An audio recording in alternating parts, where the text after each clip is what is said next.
Nitin Gadkari Bharatiya Janata party के एक वरिष्ठ नेता हैं। वर्तमान में वो भारत सरकार में सड़क परिवहन और राजमार्ग, नौवहन और जल संसाधन, नदी विकास और गंगा कायाकल्प के मंत्री हैं। सड़कें, एक्सप्रेसवे और फ्लाईओवर बनवाने के उनके काम के कारण उन्हें फ्लाईओवर मैन के रूप में जाना जाता है। गडकरी का जन्म 27 मई 1957 को महाराष्ट्र के नागपुर शहर में एक ब्राह्मण परिवार में हुआ था।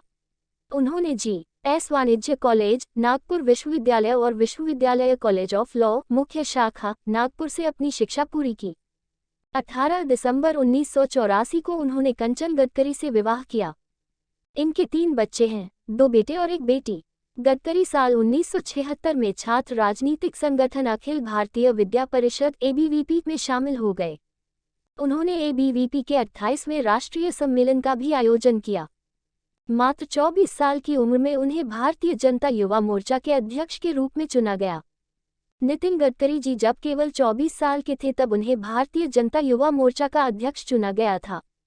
इसके बाद वे नागपुर शहर में सचिव के रूप में कार्यरत हुए। उस समय इन्होंने संगठन को मजबूत करने में महत्वपूर्ण कार्य किए थे। सन 1989 से ये महाराष्ट्र विधान परिषद के सदस्य बने हुए हैं।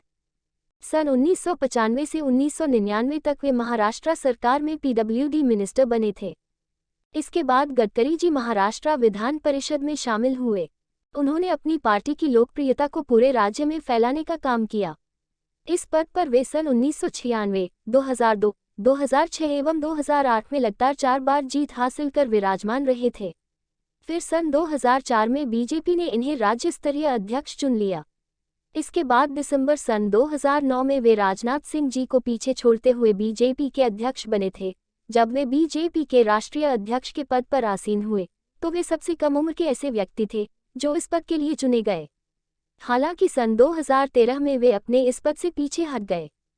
इसके बाद सन 2014 में हुए आम चुनाव में गडकरी जी ने नागपुर सीट के लिए चुनाव लड़ा और यह चुनाव उनके लिए काफ़ी अच्छा साबित हुआ क्योंकि इसमें उनकी जीत हुई। इसके बाद मोदी जी की कैबिनेट मंत्रियों की सूची में नितिन गडकरी जी को शामिल किया गया और उन्हें सड़क परिवहन मंत्री के रूप में चुना गया।